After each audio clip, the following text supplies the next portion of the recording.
What's up, Ram fans? Welcome back from the break and to, yes, our first out-of-pocket of the semester. Let's get right into it. Now, one of the big themes for the week with us traveling to Michigan very soon is how is this football team going to hold up against the Mountain West this year?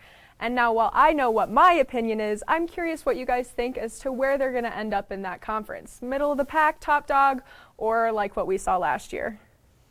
Yeah, I mean, I don't want to say that I have incredibly high expectations just because I know what they're coming from. And it's really hard. It's really hard to go from basically as bad as you can be to like good. But I definitely have higher expectations than I did last year. I would put them at about 5-7. I think they have a good chance of winning at least their first 2 home games and then a couple games in conference play. I think they'll definitely beat New Mexico. I mean, they've never lost to New Mexico. If they lose, it's going to be really, really bad and embarrassing. That would be rough. Like Vanderbilt all over again. Don't get me started on the Vanderbilt game. That one was rough. And then I think, San Jose State, and I think they'll take the border war. But besides that, and I feel like that's a pretty reasonable. I don't know about you guys, but Mike, what do you think? I think I'm an odd man out here, but I'm going to go to over. I'm going to go 7-5. I think you got Norvell. He had a really good season last year with the Nevada. So I think he'll give us something better than we did last year.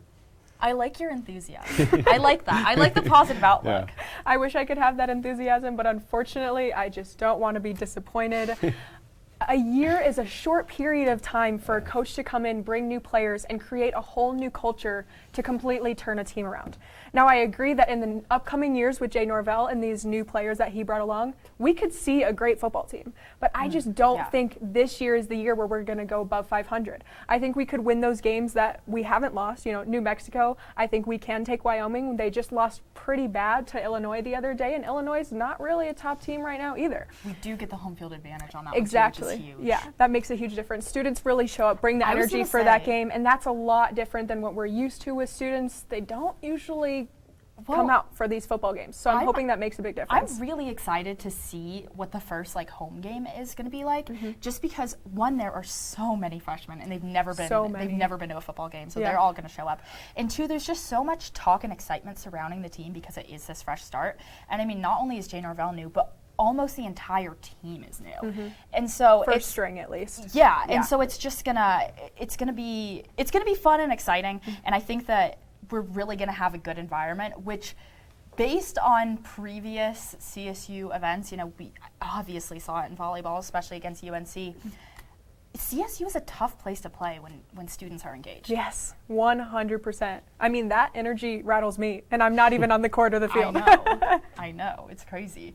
It's going to be, I think it's going to be a really fun time. I'm excited for the season, which is strange for me to say because I've never been excited about football in my life. But I am definitely quite excited about the season. I'm just excited to really see the culture surrounding CSU football grow. I think the big thing that we're going to see here is the change in quarterback. I don't think we weren't bad last year, but I think with the new quarterback, the new coach, new whole system, I think you can see a lot of change in a whole team in their record. Absolutely. What we were really lacking last year, at least in my opinion, was that secure throwing offense. We were scared to throw the ball, and when we did, it didn't always work out so hot. Well, so I think if Millen can make those passes and actually connect them for yardage, that would be incredible. Honestly, the throwing issue, I don't even think that was much of a Todd Centeo issue as it was Steve Adazio issue. Not at all. I think it was all Steve Adazio knew how to do was run the ball. Yeah. That's the only play he knew how to call. That's it. Literally. That and how to spike the ball at the wrong moment. How to get down the field to score a field goal. That's all he was good at. Anyway. And well, Rams, that's all the sports news we've got for you tonight. But don't worry, we'll have so much more where that came from over the course of the fall. Make sure you tune in tomorrow night for the return of CTV Geeks to your airwaves. And thank you all so much to joining us here at CTV Sports. We really hope you enjoy your night. We really hope you enjoy the long-awaited return of college football this weekend. We'll see how the Rams can keep it close up in Ann Arbor. And in any event, have a great rest of your night. We'll see you next week.